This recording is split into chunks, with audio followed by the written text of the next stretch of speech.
లేవియకాండము 9వ అధ్యాయము 8వ దినమున మోషే అహరోనును అతని కుమారులను ఇశ్రాయేళ్ల పెద్దలను పిలిపించి అహరోనుతో ఇట్లనెను, నీవు పాప పరిహారార్థ బలిగా నిర్దోషమైన ఒక కోడె దూడను, దహన బలిగా నిర్దోషమైన ఒక పొట్టేలును యెహోవా సన్నిధికి తీసుకుని రమ్ము. మరియు నీవు ఇశ్రాయేలుతో, మీరు యెహోవా సన్నిధిని బలి నర్పించున్నట్లు పాప పరిహారార్థ బలిగా నిర్దోషమైన మేకపిల్లను, దహన బలిగా నిర్దోషమైన ఏడాది దూడను, గొర్రెపిల్లను, సమాధాన బలిగా కోడెను, పొట్టేలును, నూనె కలిపిన నైవేద్యమును తీసుకుని రండి. నేడు యెహోవా మీకు కనబడును అని చెప్పుము. మోషే ఆజ్ఞాపించిన వాటిని వారు ప్రత్యక్ష గుడారము ఎదుటికి తీసుకుని వచ్చిరి. సమాజమంతయు దగ్గరకు వచ్చి యెహోవా సన్నిధి నిలబడగా మోషే, మీరు చేయవలనని యెహోవా ఆజ్ఞాపించినది ఇదే, అట్లు చేయుడి, అప్పుడు యెహోవా మహిమ మీకు కనబడును. మరియు మోషే అహరోనుతో ఇట్లనెను, నీవు బలిపీఠము వద్దకు వెళ్లి పాప పరిహారార్థ బలిని, దహన బలిని అర్పించి మీ నిమిత్తమును ప్రజల నిమిత్తమును ప్రాయశ్చిత్తము చేసి ప్రజల కొరకు అర్పణము చేసి యెహోవా ఆజ్ఞాపించినట్లు వారి నిమిత్తము ప్రాయశ్చిత్తము చేయుము.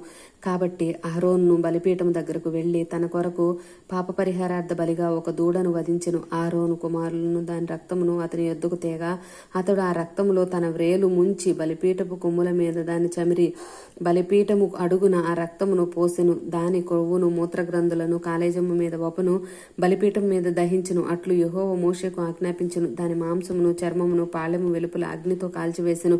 అప్పుడతడు దహన బలి పశువును వధించెను. అహరోను కుమారులు అతనికి దాని రక్తమును అప్పగించగా అతడు బలిపీఠమును దాన్ని ప్రోక్షించెను. మరియు వారు దహన బలి పశువు యొక్క తలను, అవయవములను అతనికి అప్పగింపగా అతడు బలిపీఠము మీద వాటిని దహించెను. అతడు దాని ఆంత్రములను, కాళ్లను కడిగి బలిపీఠం మీదనున్న దహన బలి ద్రవ్యము పైన దహించెను.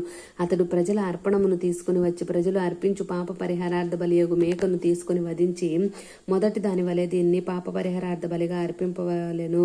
అప్పుడు అతడు దహన బలి పశువును తీసుకుని విధి చొప్పున దాన్ని అర్పించెను.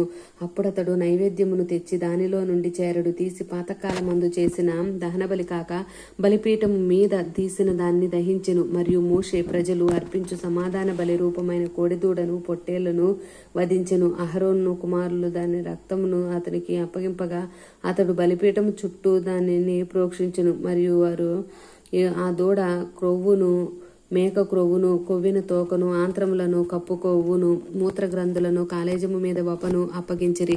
బోరల మీద కొవ్వును ఉంచిరి. అతడు బలిపీఠం మీద ఆ కొవ్వును దహించెను. బోరలను, కుడి జబ్బను యెహోవా సన్నిధిలో అల్లాడించు అర్పణముగా అహరోను అల్లాడించెను. అట్లు యెహోవా మోషేకు ఆజ్ఞాపించును. అప్పుడు అహరోను పాప పరిహారార్థ బలిని, దహన బలిని, సమాధాన బలిని అర్పించి ప్రజల వైపునకు తన చేతులెత్తి వారిని దీవించిన తరువాత దిగివచ్చును. మోషే అహరోనులు ప్రత్యక్షపు గుడారంలోనికి పోయి వెలుపలికి వచ్చి ప్రజలను దీవింపగా యెహోవా మహిమ ప్రజలందరికీ కనబడెను. యెహోవా సన్నిధి నుండి అగ్ని బయలువెళ్లి బలిపీఠం మీదనున్న దహన బలి ద్రవ్యమును, క్రొవ్వును కాల్చివేసెను. ప్రజలందరూ దాన్ని చూచి ఉత్సాహధ్వని చేసి సాగిలపడిరి. ఆమేన్.